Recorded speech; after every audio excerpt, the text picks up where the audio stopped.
기독교 역사 안에 성경을 보는 이해가 이제 점점 발전을 하거든요. 그래서 특별히 구약 성경과 신약 성경의 어떤 차이, 약간 차이라고 하면 이렇게 말할 수 있어요. 불연속성. 구약과 신약의 불연속성과 또한 연속성이 어떻게 되느냐라고 하는 이런 분야에 이렇게 계속 기독교가 발전을 해오거든요. 근데 거기에 대해서 이렇게 계속해서 신약 성경과 구약 성경은 굉장히 다른 책인 것처럼 완전히 단절된, 그렇죠? 차라리 뭐 신약 성경을 아예 인정하지 않는 그런 데도 있으니까.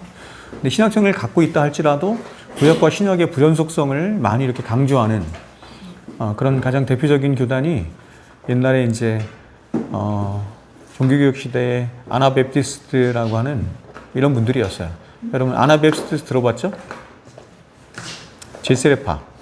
그래서 침례교 전통이 많이 그래요. 뭐냐면 구약과 신약을, 그리고 또 세대주의자 이런 사람들도 신약과 구약을 이렇게 연속성 안에서 보지 못하는 그런 일들이 굉장히 많이 있는데, 이것을 크게 발전시킨 신학이 뭐냐면 그게 카버넌트 세올로지라고 하는 거예요.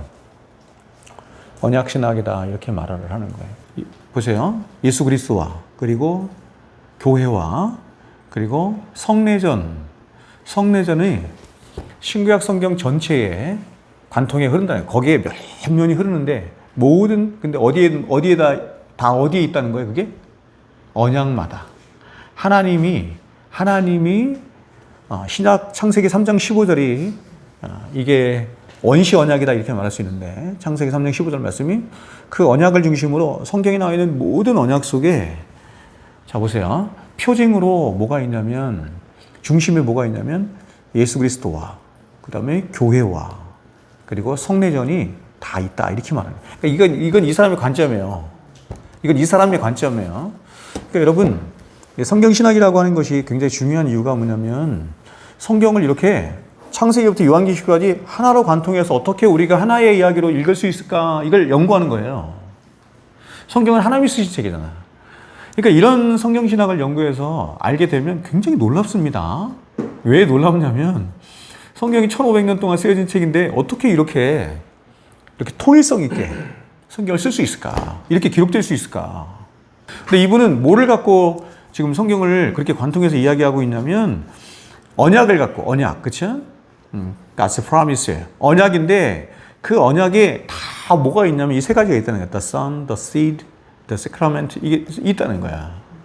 그래서 이걸 가지고 이제 추적을 한 거예요. 그래서 이제 이게 제목은 이렇지만 사실은 이분이 이제 서론에서 무슨 얘기를 하냐면 이런 얘기를 하거든요. 이제 이런 언약 신학이 우리에게 주는 유익을 얘기를 해요. 서론에서 그 세 가지를 크게 얘기를 하고 나머지 성경을 전체를, 이 책을 그 유익들을 이제 쭉 펼쳐나가는 거죠. 첫 번째 유익이 뭐냐면 이런 겁니다. 첫 번째 유익을 이렇게 해요. 첫째, 언약 신학이 우리에게 복인 이유. 복인 이유는 뭐냐면 성경의 경이로운 통일성을 보여주기 때문이다. 이렇게 말해요.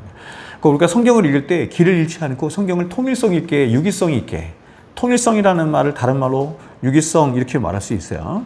통일성 있게, 유기성 있게 하나의 이해로 우리가 볼 수 있는, 우리에게 큰 토대를 주는 것이 만약에 언약신학이다 이렇게 말하라는 거예요. 근데 여러분, 이게 언약뿐만 아니라 이제 이 교회의 이게 성경의 통일성을 말해주는 성경신학 관점이 여러 가지가 있어요. 구속사적인 거잖아요, 그렇죠? 창세기부터 요한계시록까지의 모든 말씀은 하나님께서 당신의 백성들을 구원하시는 구속의 이야기를 쭉 써간 것이다. 근데 그 도구가 뭐예요? 그게 언약이에요. 언약을 통해서 이루어 가신다 이렇게 말하는 거예요.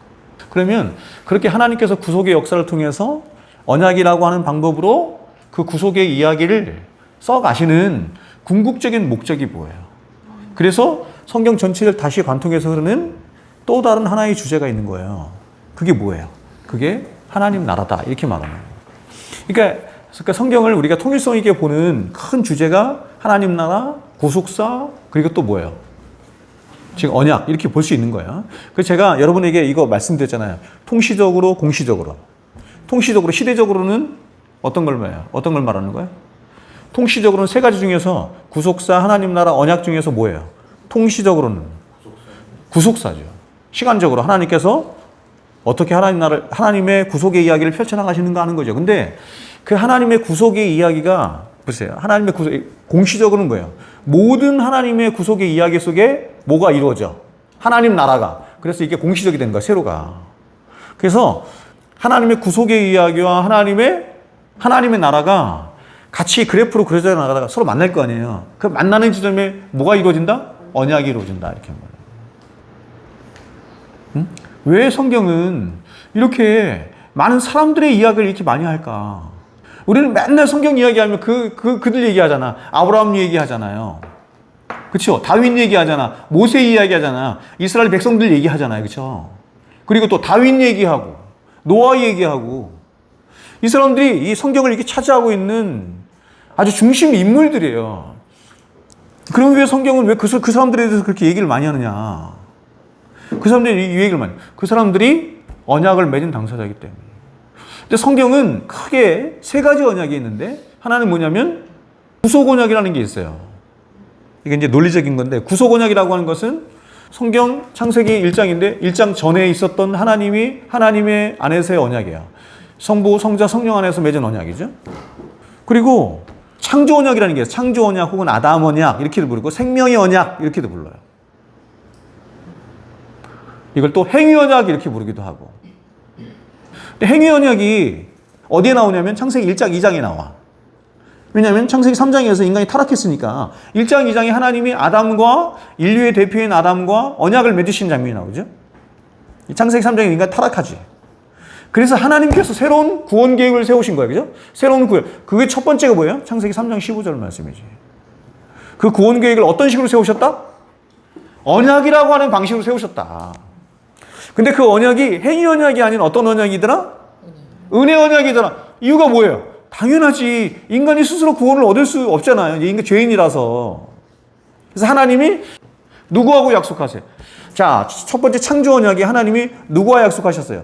인류의 대표가 되는 아담과 언약을 맺으셨다고 한다면 창조 언약은 그러니까 인류와 맺으신 거예요. 그럼 은혜 언약이라고 하는 것은 누구와 맺으신 거예요? 구원받은 성도들과. 그러니까 교회라고 해. 그래서 교회에게 하나님이 은혜 언약을 맺으신 거예요. 뭐냐면 내 아들을 통해서 반드시 너희들을 구원해내고 말 거야. 나의 희생과 나의 열심과 나의 죽음을 통해서 구원해내고 말 거야. 라고 하는 이야기를 창세기 3장 15절에서 선언하신 후에 그 모든 창세기 3장 15절에 그러니까 창세기 3장 15절 이후에 있는 요한계시록 22장까지의 모든 말씀은 어떤 말씀이에요? 창세기 3장 15절의 말씀에 대한 뭐예요? 주석이에요. 주석. 성경이. 응? 그래서 이 은혜 언약이 여기서부터 시작되는 거예요. 창세기 3장 15절에서부터. 그리고 나서 계속해서 하나님이 언약을 맺으시네. 노아도 언약을 맺으시고. 노아 언약은 특별한 언약이죠. 일반 은혜 언약이야. 근데 보세요. 이것도 은혜 언약이네. 일반이잖아요. 그리고 아브라함과도 언약을 맺으시고 또 민족적으로도 언약을 맺으시네. 그걸 모세 언약이라고 그래. 모세 언약. 응? 그러니까 여러분 이게 왜 중요하냐면 여러분들이 이제 출애굽기 20장에서 하나님이 시내산에서 이스라엘 백성들과 보세요. 언약을 맺으시는 장면이 나오잖아요. 그리고 이제 뭐 성막을 짓게 하시고 뭐 여러 가지 일들이 쭉 나오잖아요. 그렇죠? 그리고 나서 이제 레위기 말씀 이런 게 나온단 말이에요. 자, 보세요. 언약을 모르면 레위기를 이해할 수가 없는 거야. 언약을 모르면 레위기의 말씀이 어떻게만 보이냐면 율법으로만 보이는 거야. 그리고 언약을 모르면 구약에 있는 모든 성문서나 이런 말씀들이 어떻게만 보이냐면 하나님이 아담에게 하셨던 것처럼 그렇게 하네. 너 말씀 잘 지키면 너 복을 받을 것이고 말씀 못 지키면 어떻게? 저주를 받을 거야. 이렇게 해석이 되잖아요. 이렇게밖에 해석이 안 되잖아. 근데 여러분 모세 언약을 그리고 구약에 나와 있는 율법을 언약적인 측면에서 해석하면 그렇게 해석이 안 되는 거예요. 행위 언약에서의 율법은 어떤 거예요? 너 이거 율법 안 지키면 너 저주야. 그렇죠? 정죄하기 위한 수단으로서의 율법이었어요. 행위 언약에서는. 근데 여러분 모세 언약 하에서 이스라엘 백성들에게 율법을 주시잖아요. 그럼 그 율법은 뭐예요? 모학 선생으로서의 율법이란 말이에요. 그렇게 말씀하신 것이 이스라엘 백성들에게 너 정말 말씀 안 지키면 너 지옥 간다 이런 게 아니죠. 그 율법을 통해서 그 말씀을 통해서 뭐 하는 거예요? 이스라엘 백성들이 자신들이 얼마나 무기력하고 그렇죠? 부패하고 무능한가 하는 것을 하나님 앞에 깨닫게 해서 어디로 돌아가도록? 아브라함 언약으로 돌아가도록 하기 위함이다. 그래서 이렇게 모세 언약을 지나서 그리고 또 이제 우리가 선지서나 이런 데 가면 새 언약을 말하죠. 새 언약. 그러면 많은 사람들이 착각하는 게 어떻게 착각을 하냐면 구약은 올 테스타먼트인데 어떤 언약이냐면 이거를 잘못 착각을 해서 언약을 모르면 이거 행위 언약이야 이렇게 해석한단 말이야. 왜냐면 모세 언약을 이렇게 보면 왜냐면 구약의 중심이 모세 언약인데 그렇죠? 이 모세 언약이 다 내용을 언약을 모르고 보면 다 그렇게 보여. 그래서 구약을 어떻게 이해를 하게 되면 구약은 행위 언약이야 이렇게 이해를 되는 거야. 그리고 신약이 그야말로 새 언약이야 은혜 언약이야 이렇게 해석되는 그게 아니고 구약이든 신약이든 창세기 3장 15절부터 다 은혜 언약이라니까요. 그 창세기 3장 15절부터 요한계시록까지의 모든 언약은 수많은 언약들은 다 은혜 언약이야 대부분이. 근데 그 중에서 구약에 하나님께서 맺으신 언약은 그거를 옛 언약이다. 은혜 언약이긴 한데 옛 언약이다 이렇게 부르는 것이고 예수님께서 오신 이후에 그렇죠? 예수님께서 맺으신 언약을 새 언약 이렇게 말하는 거예요. 제가 왜 이 말씀을 드리냐면 너무 많은 사람들이 착각을 하고 있더라고.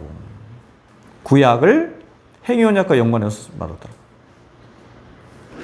구약을 행위 언약과 연관해서 생각을 하게 되면 어떤 위험에 빠지냐면 구약에 있는 사람들은 다 율법을 지켜서 구원받은 거야. 그렇죠. 그래서 거기에 대해서 변증하면서 말한 사람이 누구예요? 바울. 어디에서? 갈라디아에서 로마서에서. 누구를 끌어왔어요? 누구를? 아브라함을 끌어온 것이죠. 이스라엘 백성 너희들의 믿음의 조상이라고 하는 너희들의 믿음의 조상 내가 아브라함을 소환해서 한번 얘기해 볼게. 아브라함이 어떻게 구원받느냐. 너희는 율법으로 구원받는다고 하는데 아브라함이 어떻게 구원받는지 내가 설명해 줄게. 그게 로마서예요. 그게 갈라디아서예요.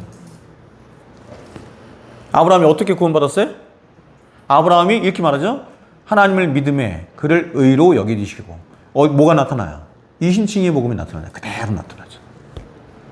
그래서 여러분 은혜의 언약을 보세요.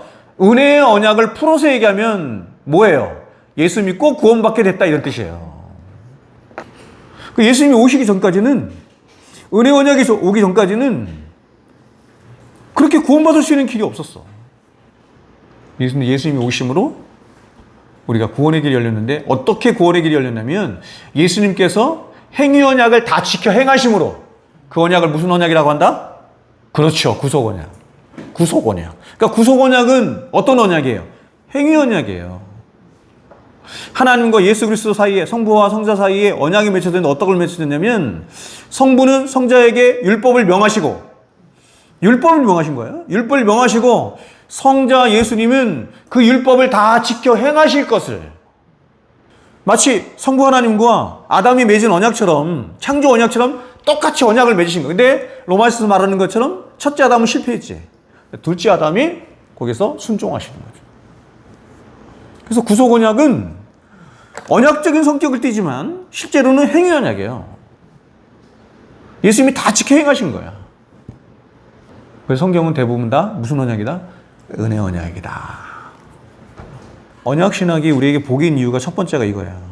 성경의 경이로운 통일성을 준. 그러니까 언약을 모르면 성경을 읽어낼 수가 없는 거야. 성경을 읽어내야 겨우 어떻게 읽어내냐면 그냥 윤리 도덕적으로 읽거나 교훈적으로 읽거나.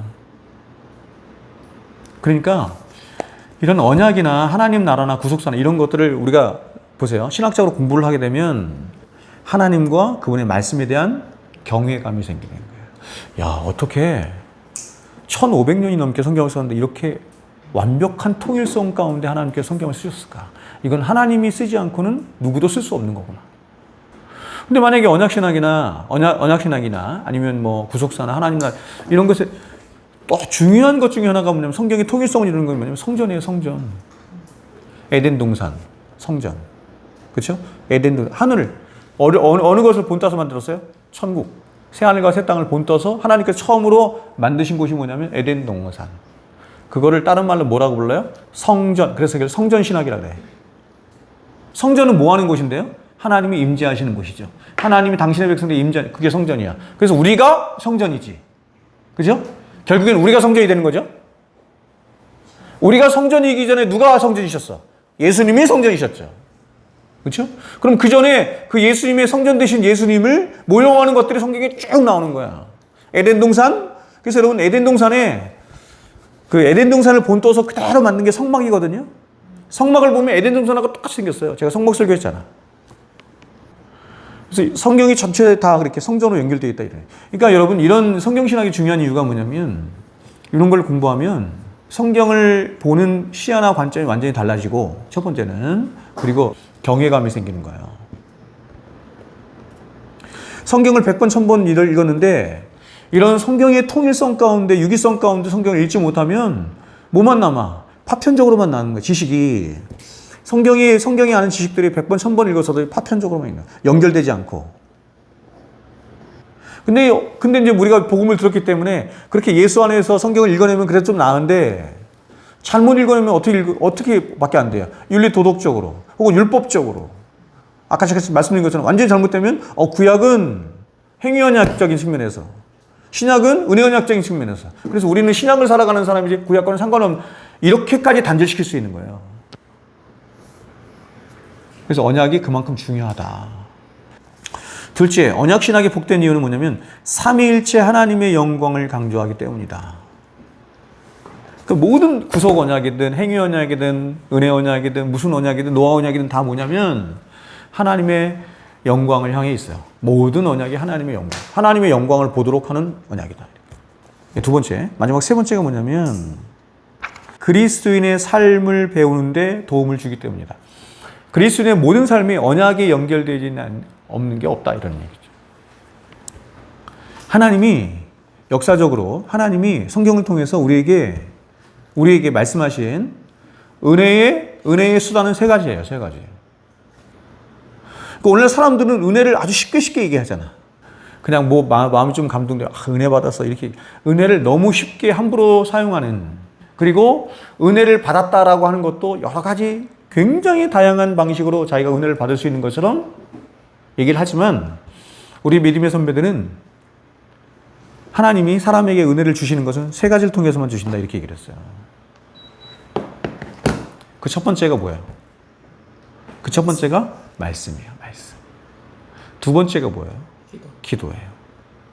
그래서 예수님께서 말씀하셨죠? 말씀과 기도로 너희가 거룩하여지니이다. 이렇게 말하는 거죠. 우리를 거룩하게 하는 수단이 뭐예요? 은혜로 거룩하게 하신다 이렇게 얘기해요.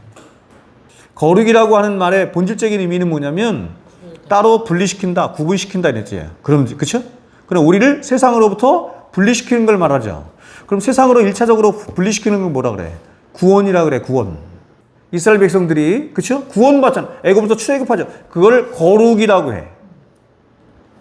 근데 그게 1차적인 거룩의 의미고, 두 번째 거룩의 의미는 뭐냐면, 하나님의 도덕적인 성품을 따라서 말하는 거예요. 내가 거룩하니 너희도 거룩할지어다. 신분적인 거룩함이 이르렀으면 이제 신분에 맞게 도덕적인 거룩도 이루어진다. 이게 두 번째 거룩이죠. 근데 이 두 가지를 이루는 수단이 뭐냐면 오직 하나밖에 없어. 은혜밖에 없어. 우리를 은혜로 구원하셨죠. 그렇죠? 마찬가지로 우리를 예수 그리스도를 닮은 하나님 백성으로 삼아가시는데 빚어가시는데 무엇을 가지고 한다? 은혜로 말미암아 한다. 근데 보세요. 하나님께서 그 은혜를 우리에게 주시는 수단이 세 가지다. 첫 번째가 말씀이다. 우리는 말씀이 아니면 거룩하여질 수가 없어. 두 번째, 기도가 아니면 거룩하여져 갈 수가 없어. 그래서 말씀과 기도로 거룩하지. 너무 중요한 거예요. 말씀과 기도. 근데 너무 놀랍게도 우리 믿음의 선배들은 말씀이 가장 먼저 있고 두 번째 은혜의 수단을 얘기할 때 성경에 말씀과 기도로 거룩하지이다 이렇게 분명히 말씀하고 있음에도 불구하고 기도를 말하는데 주저했어. 그래 나중에 포함시켰어요. 그리고 오히려 뭐를 포함시켰냐면 성례전을 포함시켰어요. 그만큼 성례전이 중요한 거죠. 자, 성례전이 세례와 성찬이죠, 그럼. 여러분, 세례와 성찬은 어떻게 다를까요?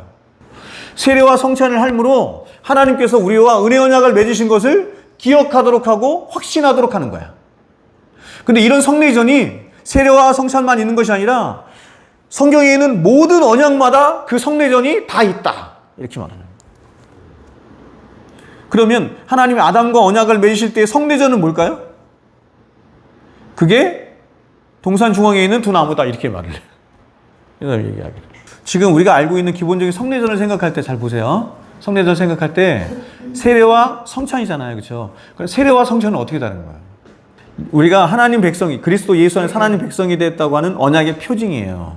그러면 세례는 뭐냐면 신분적인 걸 말하는 거야. 너 이제 내 백성 됐어? 라고 하는 것을 신분적으로 도장을 확 찍어주는 게 뭐냐면 세례다. 그 다음에 그렇게 하나님 백성이, 백성된 자가 이제, 그러니까 여러분 성경에 예수님이 성찬식 할 때 먹고 마시잖아요. 근데 성경에 먹고 마신다는 표현이 거기만 나와요? 엄청 많이 나와. 엄청. 그 모든 건 다 뭐를 얘기하는 거다?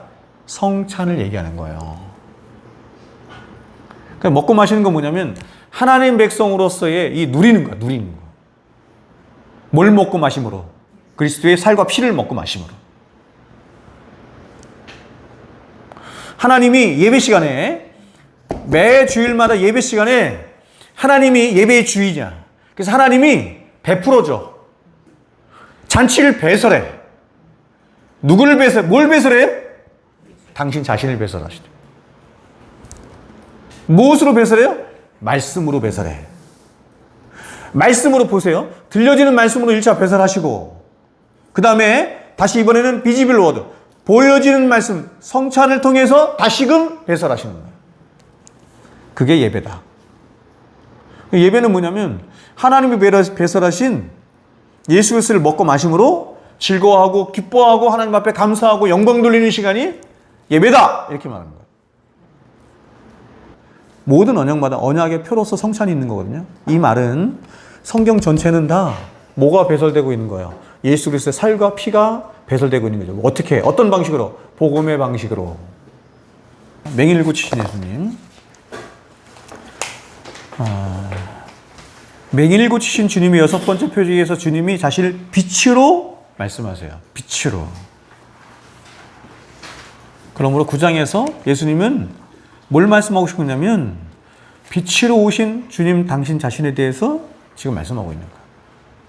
이방인들은, 바리새인들은, 유대인들은 예수님께 자꾸 뭘 구하냐면 표적을 구하나. 야, 너희들이 나한테 표적을 구하나. 내가 너에게 볼 표적은 요나의 표적밖에 없다. 그러니까 이해를 못하는 거예요, 사람들. 예수님 왜 오셔서 이렇게 맹인을 고치셨나? 맹인을 고치는 게 목적이 아니에요. 맹인을 고침을 통해서 이게 세메이온이 돼서 뭐를 말씀하고 싶어 하는 거예요. 뭘 말씀하고 있는 거죠? 빛으로 오신 당신 자신을 말씀하는 거예요. 그런데 이렇게 예수님을 빛으로 묘사한 게 이번이 처음이 아니고 어디에 나타난다? 요한복음 1장에 등장하더라. 이렇게 말해요. 더 나아가서 예수님을 빛으로 묘사한 것이 어디에 등장하더라? 창세기 1장에 등장하더라. 창세기 1장에서 그 빛이, 그렇죠? 생명의 빛이, 태초의 빛이, 그렇죠? 빛이 있으라는 빛이 예수 그리스도를 말했다는 것을, 예수 그리스도를 이야기하고 있다는 것을 누가 말했어요? 사도가 고린도후서에서. 어두운 데 빛이 빛이라 말씀하셨던 그 하나님께서 예수 그리스도의 얼굴에 있는 하나님의 영광을 아는 빛을 우리 마음에 비추셨느니라. 그러니까 창세기에 나와 있는 태초에 빛이 있었죠. 그 빛은 사실은 뭘 말하기 위해서 있는 거야? 예수님 말하기 위해서 있는 거야. 그 그림자야. 그리고 이것을 다시 이사야가 이것을 선포해. 이사야는 이 세상에 살아가는 사람들의 실체를 뭐라고 하냐면 흑암에 행하던 백성들, 그늘 일당에 거주하는 백성이라고 하는데 그들의 실존을 무겁게 웬 멍에와 어깨의 채찍과 압제자의 막대기라고 한다. 그런데 이런 이들에게 빛이 임했다고 이사야 선지자가 예언하는 거예요. 예언. 근데 그 빛을 뭐라고 표현해? 한 아기가 이렇게 표현한다. 굉장히 놀랍지 않습니까? 놀랍고 독특하죠. 그래서 예수님이 오셔서 뭐 하는 거냐면 봐, 창세기 1장에서 말한 그 빛이, 이사야가 예언한 그 빛이 그 한 아기가 나를 말하는 거잖아 라고 보세요. 맹인을 고치시는 이적을 통해서 말씀하시는 거예요. 풀어서. 맹인은 어떤 자여 성경이 묘사한다? 날 때부터 맹인된 자다.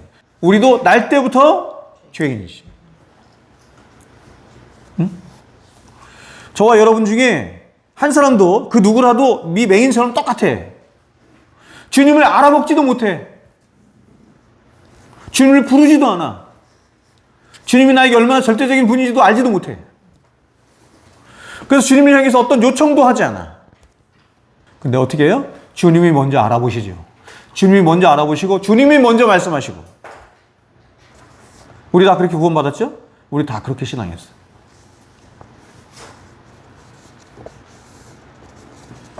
그래서 제가 알미니안의 오류가 뭔지를 여러분에게 말씀을 드린 거예요. 알미니안 오류가. 믿음을 먼저 얘기하지 않아요. 우리가 나는 믿었어요 이렇게 얘기하잖아요. 내가 믿었어요라고 하는 것은 뭐냐면 내 편에서의 모든 어떤 자격이나 조건이나 뭐가 있어서 그거를 가지고 예수님을 알아봐서 내가 믿게 됐다 이렇게 되잖아. 그게 아니라는 거야. 그래서 내가 이런 상황 가운데 이런 사건을 통해서 어떤 사람을 통해서 내가 예수를 믿게 됐고 교회에 출석하게 됐어. 이렇게 된 거야 다 우리는. 그래서 교회 안에 딱 들어가서 교회 안에 들어갔다는 말 다른 말로 바꿔볼게요. 은혜 안으로 들어갔더니 그래서 이제 은혜 안에서 내가 과거에 살아왔던 모든 사람들을 다시 추적해보니 내가 예수를 믿게 된 모든 사람들을 추적해보니 사실은 그 모든 일들이 우연이 아니고 하나님께서 다 섭리 가운데 구원의 경륜 가운데 이루신 일들이었고 하나님께서 은혜를 주시고 믿음을 주셔서 내가 믿게 된 것이었구나. 이걸 깨닫게 된 거지. 자, 질병과 고통의 원인이 뭐냐? 여러분, 질병과 고통의 원인이 뭐예요? 죄인데 부모의 죄 때문입니까? 이렇게 얘기하죠. 그렇죠? 뭘 얘기하고 있어요? 조상죄를 얘기하는 거예요. 조상죄. 그래서 이게 이런 사상을 갖게 된 것이 여기에 있다 그랬어요. 제가 환생과 윤회라고 하는 사상이 이 사람들에게 있었어요. 그래서 그렇게 믿는 거예요. 조상죄, 가게 흐르는 저주를 끊어라. 다음 신앙요법파. 신앙요법파가 뭐냐면 이런 거예요. 모든 것을 다 뭐와 연관시킨다? 죄와 연관시키는 거예요. 예를 들어서 질병이 생기거나 사고가 나거나 우환이 생기거나 뭐가 생기거나 그러면 죄와 연관시키는 거예요. 자범죄와 연관시키는 거예요. 자범죄와 연관시키는 거예요. 응? 그쵸? 저 어릴 때 이렇게 배웠어요. 어떤 사람이 아침에 출근을 하다가 차 사고가 났어. 그래 문득 생각하는 게 뭐냐면 요즘 내가 성경 읽기 하고 새벽 예배 게을리 했더니 하나님께서 벌 주시나 이렇게 생각하는 거야. 그게 신앙요법파. 성경은 죄와 연관되어 있다 그래요. 근데 그 죄가 어떤 죄냐면 원죄다 이렇게 말하는 거야. 왜 사람이 늙죠? 죄 때문이에요. 왜 사람이 병에 걸릴까? 죄 때문이라니까요. 왜 암덩어리가 자꾸 생길까? 왜 암덩어리가 생겨요? 죄 때문이에요. 안 그래요? 왜 사람이 죽어요? 죄의 삭은 사망이거든요. 늙고 병들고 고생하고 무지하고 한 모든 일이 죄가야, 죄. 두 번째는 뭐냐면 그럼에도 불구하고 질병 가운데 사탄이 주는 질병이 있어요.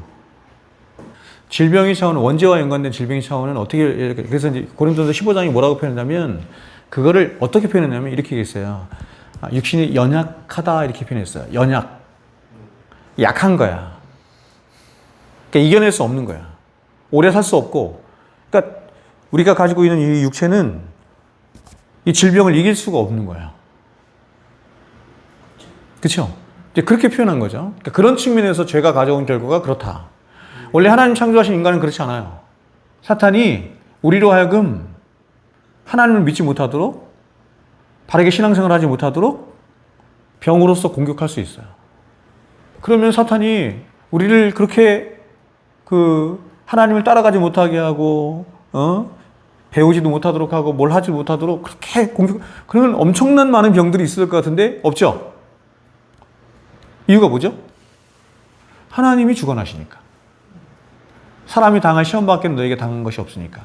여기서 당한 시험에도 질병도 있는 거죠. 그래서 아까 말한 것처럼 사도가 사탄의 가시라고 표현한 이유가 거기 있는 거야. 이 질병이 얼마나 큰지 그 이름을 사탄의 가시라고 붙이는 거야. 그러니까 그걸 꼭 사탄이 주었다라고 표현하기보다는 그런 표현은 아니지만 그래서 사탄이 얼마나 나를 죽이려고 하는지 그걸 그런 식으로 표현한 거거든요. 그래서 그런 식으로 욥처럼 그렇게 줄 수 있는데 하나님이 통제하시죠. 그런데 보세요. 세 번째를 우리가 알아야 되는 게 뭐냐면 믿는 자와 믿지 않는 자, 하나님 백성과 하나님 백성이 아닌 자들에게 있는 질병은 다른 거야. 근본적인 면에서는 죄가 주는 것이지만 근데 그 의미는 달라. 질병만 다른 것이 아니라 시험도 달라. 요한계시록을 배운 것처럼 하나님께서 인재앙, 나팔재앙, 대접재앙으로 하나님 세상을 심판하셔. 그 심판에 보세요. 애굽 사람들도 이스라엘 백성들 똑같이 노출돼. 근데 그 목적이 달라. 하나님 세상을 심판하시는 심판의 목적이 달라. 세상 사람들에게는 그야말로 그 심판은 재앙은 재앙으로서의 심판이야.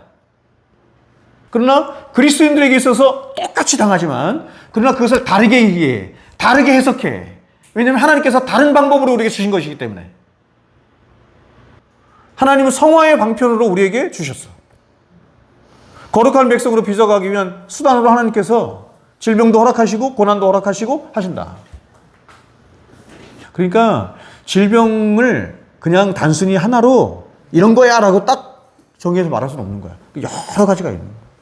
그러니까 기본적으로 늙고 병들고는 우리 인간이 죄를 범함으로 죄로 말미암은 이 육체의 기본 흐름이에요.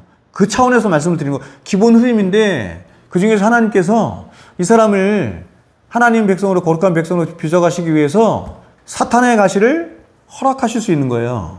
사탄의 가시를 허락하신다는 건 뭐냐면 그걸 사탄이 주지만 하나님께서 그걸 허락하시는 거지. 하나님은 절대로 시험하지 않아요. 이 말은 뭐냐면 하나님은 절대로 하나님께로부터는 악한 것이 나가거나 어떤 부패한 것이 나가거나 이렇게 나갈 수가 없어요. 그분의 존재 자체가 그런 분이 아니기 때문에 그렇게 나갈 수가 없어요. 그래서 여러분 우리가 나쁘게 되거나 아니면 어떤 불의한 게 나오거나 그렇죠? 어떤 이런 것들은 다 누구로부터 오는 거냐면 사탄으로부터 오는 거야. 걔는 그래 원래. 그런 속성이야. 근데 하나님이 어떻게 하시냐면 주권을 가지고 그를 조정하시고 통제하시고 섭리하시고 허락하시는 거죠. 다스리시는 거죠. 하나님은 그러니까 우리가 불가십성 배울 때 이런 거 배웠잖아요. 막 사람들에 의해서 막 하나님이 속상해하시고 아파하시고 막 우시고 그게 무슨 하나님이에요. 그걸 신인 동영론적으로 표현한 거예요. 하나님 그런 분이야. 요동하지 않아. 우리가 하나님께 뭔가를 많이 갖다 바치고 막 선한 일을 한다고 해서 하나님이 막 더 기뻐하시고 더 좋아하시고 그 기쁨이 더 배가 된다든지 아니면 우리가 막 나쁜 짓을 하고 막 하나님 영광을 가르면 실제적으로 하나님 영광을 가르친다든지 그렇지 않다는 거야. 불가침성. 그분은 그냥 하나님이야. 그걸 불가침성이라고 해. 근데 이제 기독교 신앙 자체가 하나님이 우리를 동일하게 대하시지 않고 한 사람 한 사람을 개인적으로 개별적으로 특별하게 인격적으로 대하시기 때문에 하나님께서 이 사람을 성화로 이끌어 가시는 방법도 다 달라요. 은혜를 주시는 것도 다 다르고 어떤 사람이 하나님 백성이 더 죄를 많이 지을 것 같으니까 하나님이 그 목숨을 걷어 가신다. 이런 의미가 있었지만 이렇게 돼도 잘못하면 사실은 이 하나님의 어떤 주권과 하나님의 성품에 이게 문제가 생기는 거예요. 이렇게 되면. 마치 하나님이 그 사람이 죄 짓는 것도 통제하지 못하시고 하나님 죄 짓는 것 이런 것까지도 모든 것을 합력하여 선을 이뤄가시는 하나님이 마치 할 수가 없어서 그렇게 할 수밖에 없는 것처럼 잘못하면 그렇게 될 수도 있다는 거죠. 구원을 하나님의 영이 거하시면 만일 너희 속에 하나님의 영이 거하시면 너희가 육신에 있지 아니하고 영이 있나니 그러므로 하나님의 영이 없는 사람은 하나님의 사람이 아니니라. 구원받은 자와 그렇지 않은 자를 나누는 최고의 시금석이 성령이 그 안에 계시는가. 성령이 내주라고 한단 말이에요. 이렇게 얘기를 할 때 그러면 성령이 떠나신다. 구약에서 영이 떠나신다. 그러면은 구원이 성령께서 들어가셔서 구원받았다가 성령이 떠나신다. 그럼 구원이 취소되기도 한다. 이렇게 해석을 하면 안 된다는 거야. 그리고 예레미야나 이런 말씀처럼 하나님께서 새 언약을 맺을 때 내가 너에게 새 영을 주어 이런단 말이에요. 새 마음을 주어 이렇게 말한단 말이에요. 그것을 불연속성으로 딱 나눠서 그래서 저기 그 구약에 있는 사람들은 전혀 성령의 역사가 없고 성령의 내주가 없는 것처럼 새 언약 하에 있는 사람들만 그런 성령의 내주가 있는 것처럼 새 영을 부어 이렇게 해석을 하면 안 된다는 얘기예요. 그럼 여러분 구약의 사람들은 성령도 안 계시는데 어떻게 구원받아? 하나님의 일을 예수님이 정확하게 이렇게 말씀하셨어요.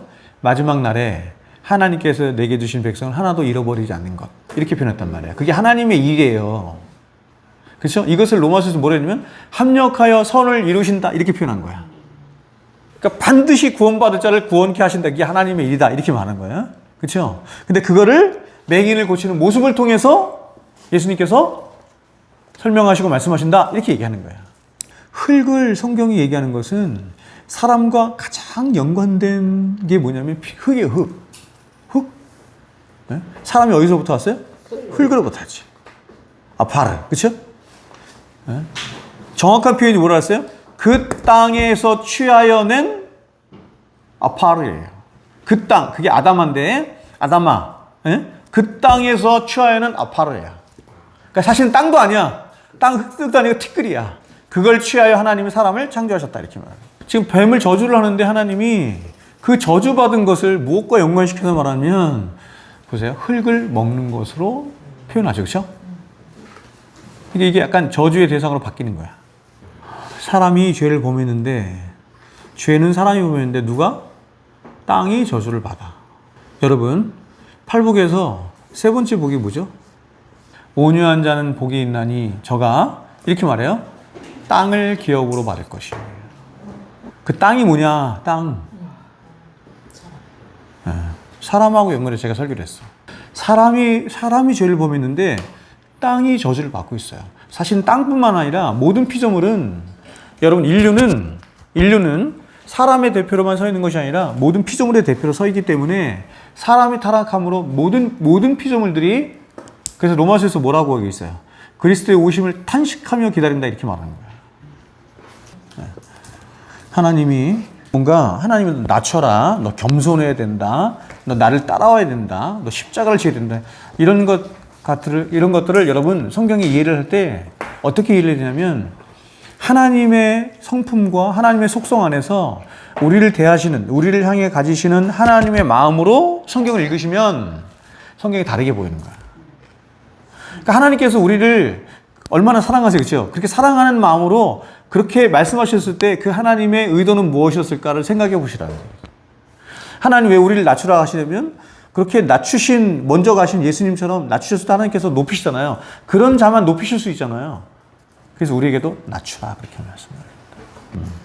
그러니까 왜 하나님께서 우상 숭배를 하지 말라고 하느냐? 왜 나란히 놓지 말라고 하냐? 나란히 놓지 말라는 거거든요. 그게 왜 어떤 것도 나란히 놓지 말라고 하느냐? 그것은 가장 귀하신 하나님 당신을 주시기 위함이다. 그게 그런 것처럼 어떻게 가질 수 있냐면 하나님이 우리를 사랑하시는 여러분들 한번 생각해봐요. 내가 내 아들을 향해서 내 딸을 향해서 어떤 말을 할 때 어떤 마음으로 하는지 어떤 목적을 위해서 하는지 그럼 의미가 그렇게 진정한 의미가 거기서 보이는 거예요. 그래서 성경도 하나님이 쓰신 거기 때문에 하나님의 입장에서 하나님의 관점으로 성경을 읽으려고 하면 성경이 더 잘 보이는 거예요.